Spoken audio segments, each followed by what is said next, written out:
we're going to get into this. Let's talk about this. Abbott orders arrest of AWOL Texas House Dems after warrant issued by House Speaker. Texas Governor Greg Abbott had earlier said state Democrats taking steps to stall Republican redistricting efforts could be liable for felonies.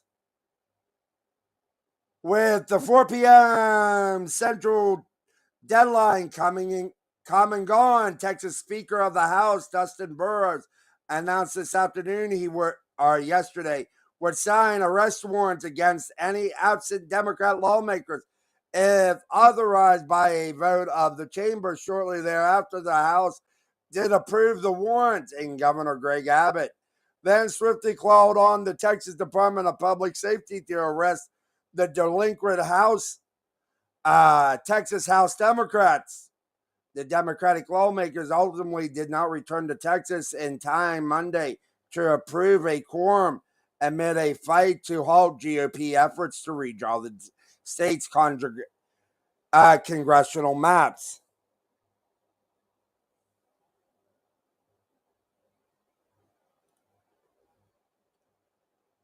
No. But I'm going to show you something. It's great. I got something here in a little bit that I want to show you. The question is this: is Greg Abbott right with what he said? And we'll get into that here in a moment. Breaking. Let's do this. Let's make this bigger so you guys can see. Breaking. Ken Paxton just issued a statement, and it sends a clear message to the AWOL Democrats. It's imperative they be swiftly arrested, punished, and face the full force of law. Oh. Huh. All right. Hey, Steve.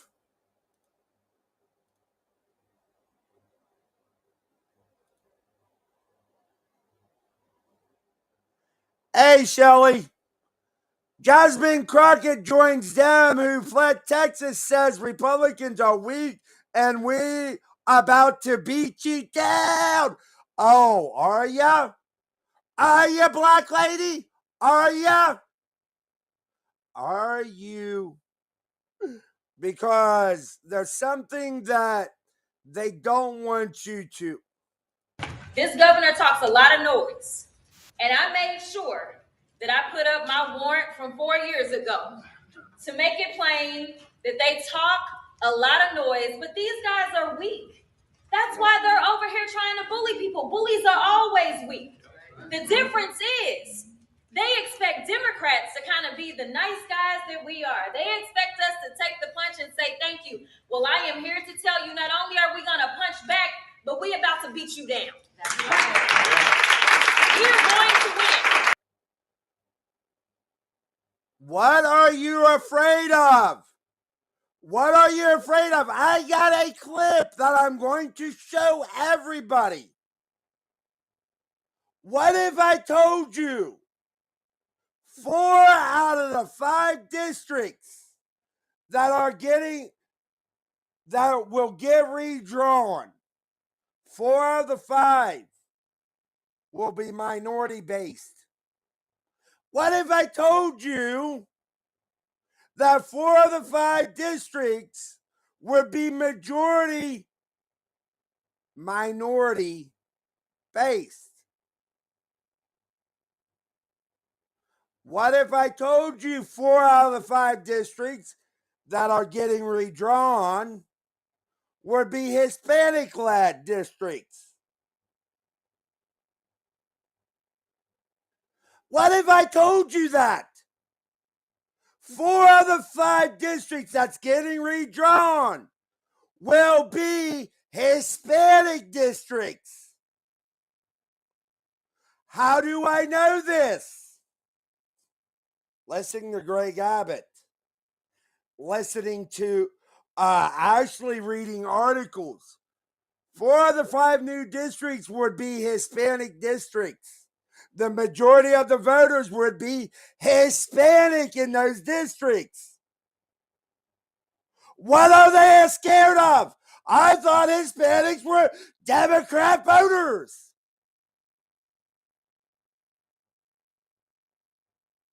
I'm going to tell you 4 of the 5 districts, and I will get to the Ken Paxton video here in a moment. What are Democrats worried about?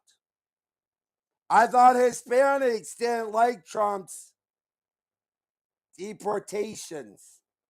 I thought I was told Hispanics didn't like their family members going back to Mexico or Guatemala or wherever. I thought I was told that Hispanics favor Democrats.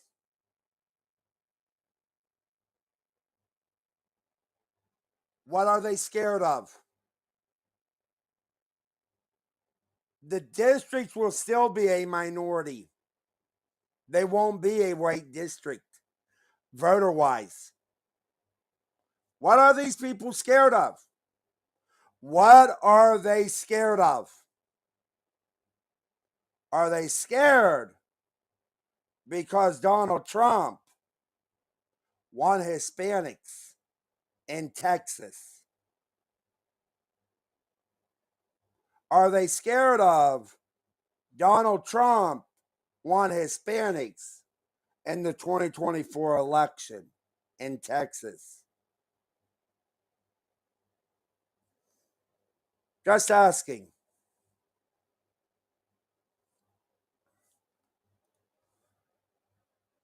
But yes, what are they scared of? What are they scared of? Oh, this might be another reason Jasmine Crockett is whining and crying. This might be another reason she's whining and crying. Jasmine Crockett panics over losing seat in Texas redistricting shakeup. U.S. Representative Jasmine Crockett testified Friday in Austin that she may lose her seat in Congress if the Texas legislature finalizes a new congressional map that significantly alters several Democratic-leaning districts. Her remarks come during a legislative hearing in the Texas lawmakers voted along party lines to advance the proposed redistricting plan out of committee.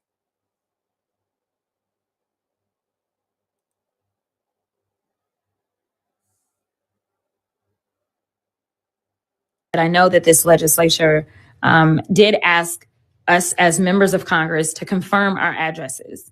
I don't know how many of us actually still reside in the districts that we represent. I do not currently reside in my district based upon the plan that has been drawn, which is another red flag, in addition to courts consistently looking at how many people have been moved.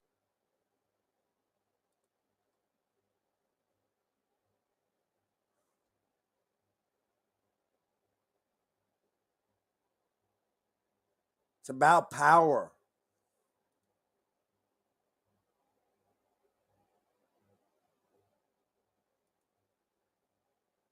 Now, all-out war. Fleeing Texas Democrats side with Newsom as redistricting standoff continues. Fire with fire. Hey, Newsom, can you please tell me something? Please tell me something here. Why is it your state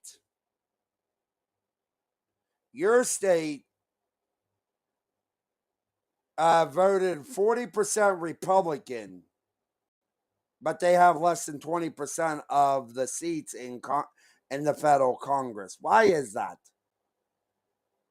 Why is that, sir?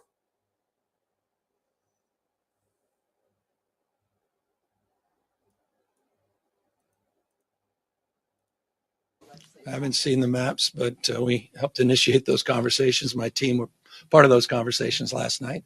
They've been an ongoing series of conversations that continued into the evening, continued this morning, and will continue until we land on a process.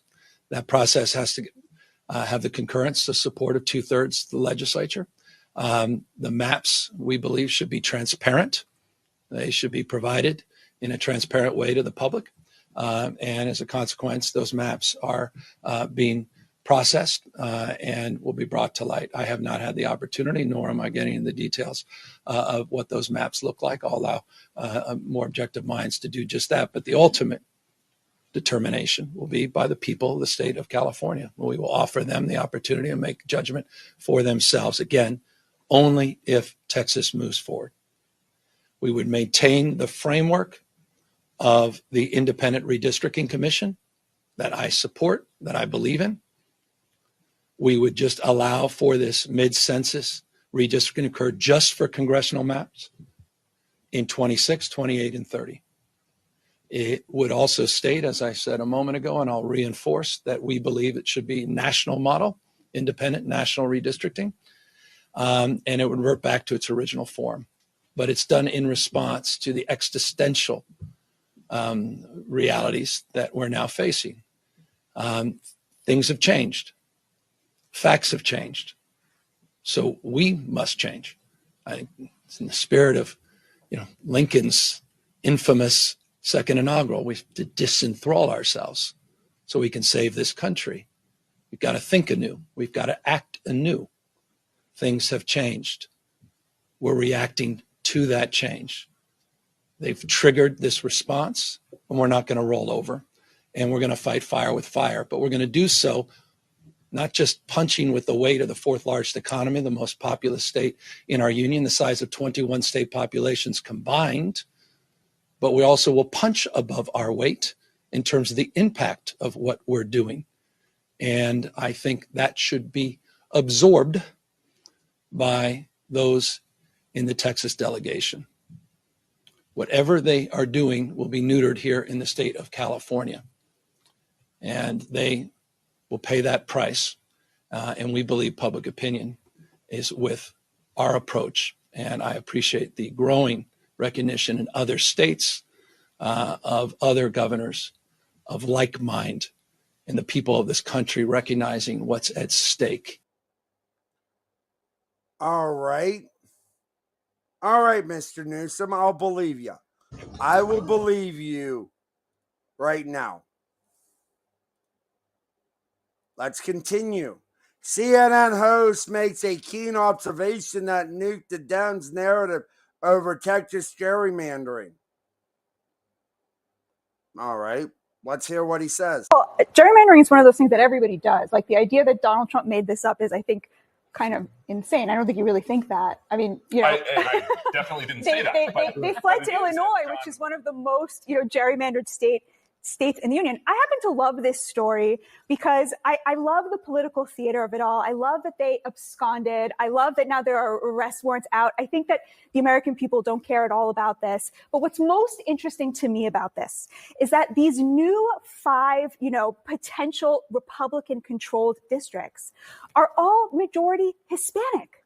The Republicans are leaning into the victories that Trump had with Hispanic voters in 2024 and saying, hey, we're going to bet on ourselves. We're going to bet that we're going to keep these voters, and we're going to try to get them into our coalition via these districts. And it's amazing to me that the Democrats, instead of fighting for those voters, are just kind of running away and ceding the point that these Republican districts full of Hispanics are now going to go for Republicans eternally. Okay. Yeah.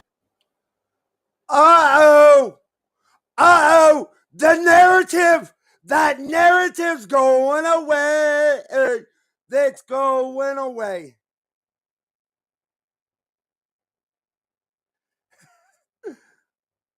That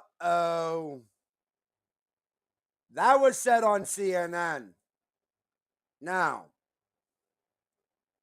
and yes, I knew that was coming.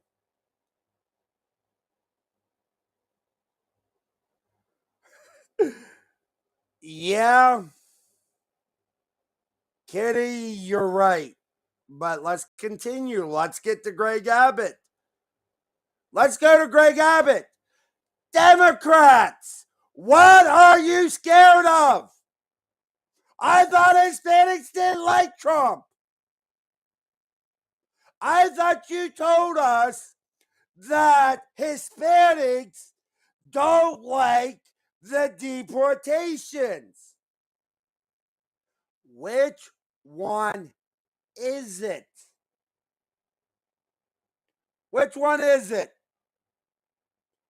Because the Hispanics get 4 out of the 5.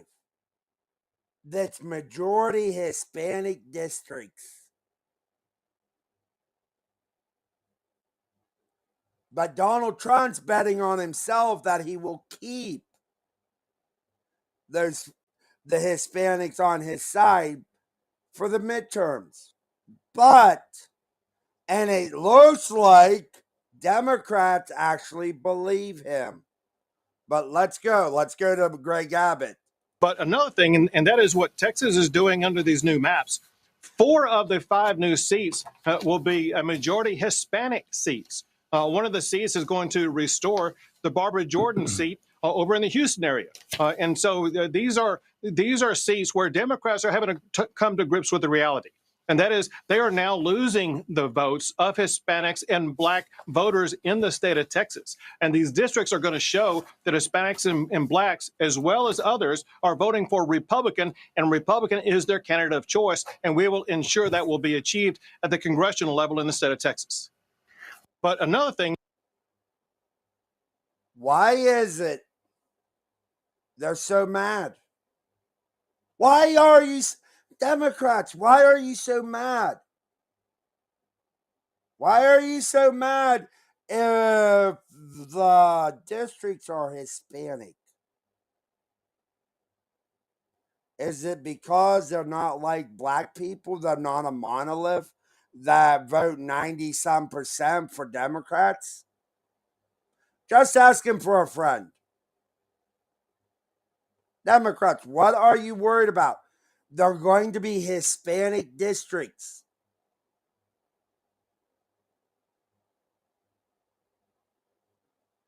They're not majority white voters. They're majority Hispanic voters.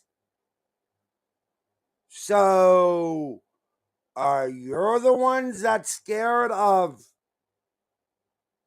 the things that you know? Something tells me they're telling on themselves. Why? Because if the majority in the district is a minority in the United States, Democrats would all be about it.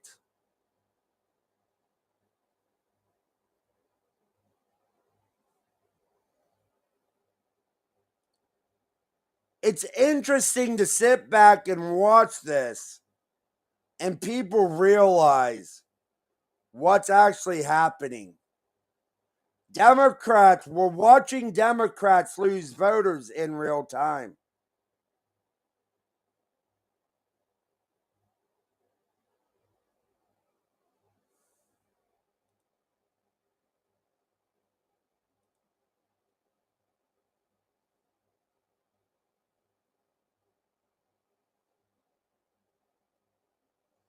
But yes, they're starting to realize they fucked up.